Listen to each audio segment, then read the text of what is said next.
Right, well, this is my garage. Quick little run through.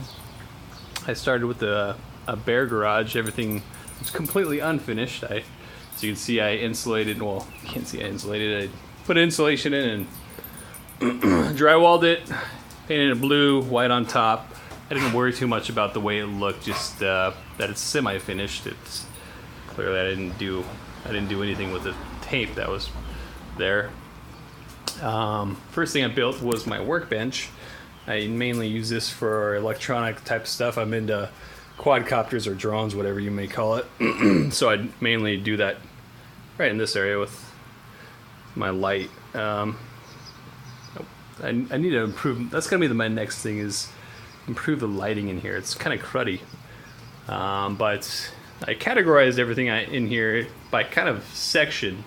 Generally, this is generally my measurement precision electronic section.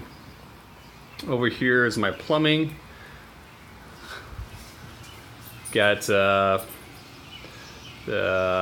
like cutting area, scrubbing area, more cutting, clamping, twisting,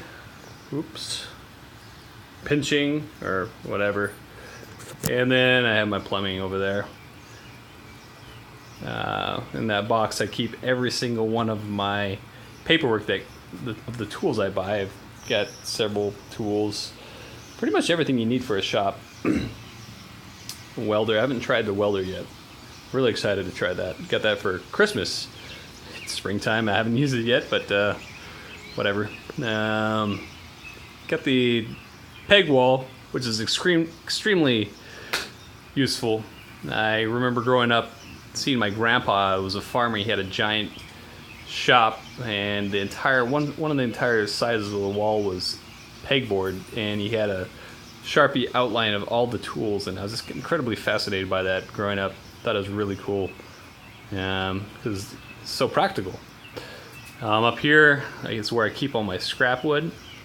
It's got I built these. Everything's glued and screwed. There's my mailbox. So that was my prototype mailbox. Built a nicer mailbox out of African mahogany. It turned out really cool. Got my stereo underneath there for when I'm working out here. Here's a area I keep all my painting area stuff. Here's all the car wash stuff, miscellaneous buckets, whatnot. This thing is really cool. It's a ball holder. You can just slide in balls really easily, that in and out of it. I use gutters for hold more balls. The cool thing about those gutters is if you have kids, they love using the long gutters, the remainder of that, for rolling marbles and cars and whatnot. This side is, this is what I use. You could screw holes in here and put all sorts of, it's very modular. You could put in hooks and whatnot in there. There's my Christmas stuff, some yard stuff. Got some more recreation stuff. My skis and crossbow. Have my bow. There's my airless sprayer. Bikes. This thing I wish I would have bought. Wish I would have made this much more sooner. The alternative is this right here that you hook stuff on, like it latches on stuff. But this is like cheaper, more durable, and it holds more stuff. I should have made this. This should have been one of the first things I would recommend to anybody make first right out of the gate. I won't go into details about it, but very, very useful. Sawhorses, gotta start with those. That was actually the first thing I made, was the sawhorses, because I put a piece of plywood across those and used as my initial workbench to make that guy, and then with that guy I made that, and with that I made everything else, blah blah blah. On these shelves right here, they'll pretty much hold anything you can put on them.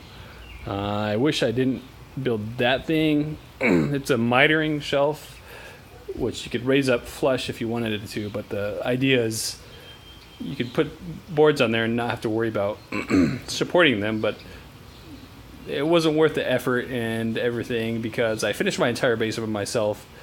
I didn't use that once because it's just so far away. I had my drill down, or my miter saw downstairs. So it's not really worth the effort if you're not going to use it extremely often. And that is about it. Linus?